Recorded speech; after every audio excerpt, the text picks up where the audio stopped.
Puisi isi ini adalah puisi isi undangan 50 puisi isi Indonesia yang diterbitkan dalam buku. Silakan Kak, saya di situ. Ya silakan, ayo. Silakan Bapak. Bisa duduk, bisa. Puisi isi jalur leluhur di tanah sawit. Karya AKH Tovan Aminuddin. Alinea konteks sosial.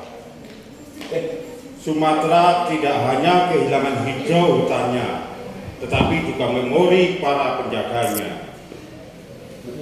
Berdasarkan data Organisasi Lingkungan Internasional, populasi gajah Sumatera menyusut drastis hingga lebih dari 50% dalam 3 dekade terakhir. Di wilayah seperti Riau dan Aceh, alih fungsi hutan menjadi perkebunan kelapa sawit, memaksa kawanan gajah masuk ke pemukiman manusia. Konflik ini bukanlah serangan tanpa alasan, melainkan upaya gajah mengikuti jalur perlintasan kunci yang telah mereka gunakan selama ribuan tahun, namun kini telah berubah menjadi lahan industri. Puisi isi ini merekam duka dari perbatasan rimba yang kian sempit. Umar berdiri di ambang pintu, gubuknya yang ringkih, malam merayap di sela pelepah sawit yang bisu.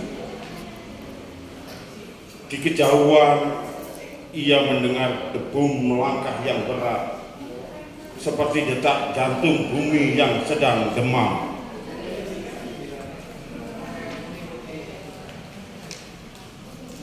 Ia tahu rombongan datuk sedang lewat. Bagi Umar, mereka bukan sekedar hewan.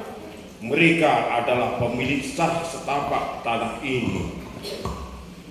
Jauh sebelum mesin-mesin besi meraung membelah rimba, jauh sebelum ayahnya menanam bibit sawit pertama di tanah sengketa.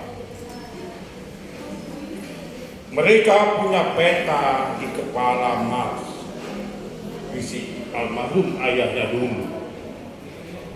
Gajah tak pernah lupa jalan pulang, meski kita sudah membangun tembok di atasnya.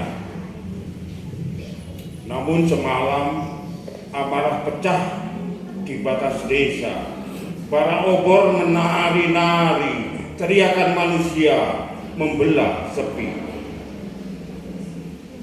Mereka merusak hari esok kita, teriak seorang warga sambil mengacungkan parang ke arah kegelapan. Umar terdiam, menatap seekor anak gajah yang bingung, terjepit di antara pagar kawat listrik dan dendam yang membara. Ia melihat mata besar itu di bawah sinar bulan. Ada pantulan hutan yang habis ditebang di sana. Ada tangis yang tak sanggup bersuara.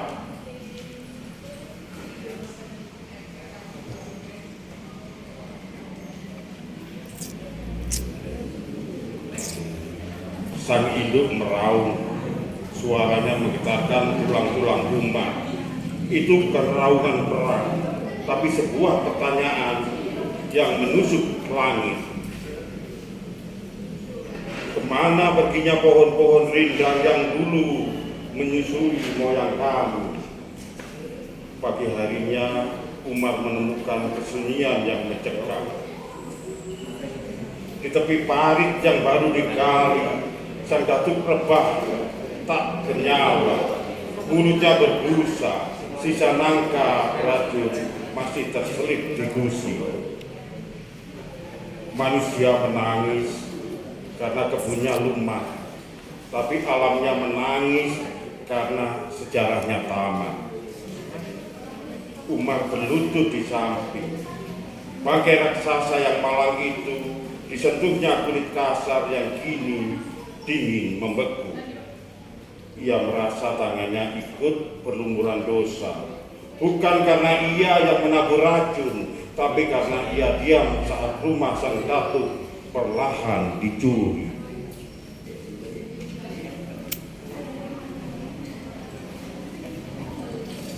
Sumatera menangis, Raden Umar pedih. Air matanya jatuh di atas tanah yang kini beraroma minyak dan kematian. Ia sadar, mencintai bumi bukan lagi soal menanam satu pohon, tapi tentang memberikan ruang bagi nafas yang lain. Sebab jika gajah-gajah itu berhenti melangkah, maka ingatan terakhir tentang hutan pun akan ikut punah. Kini setiap kali angin berembus dari arah perbukitan, Umar seolah mendengar langkah kaki yang kasat mata. Leluhur limba itu masih terus berjalan, mencari jalan pulang di antara labirin sawit yang menyesatkan. Aka Taufan Aminuddin, Kota Batu 2026. Cuci tangan sampai bersih, cukup sekian, terima kasih. Ya.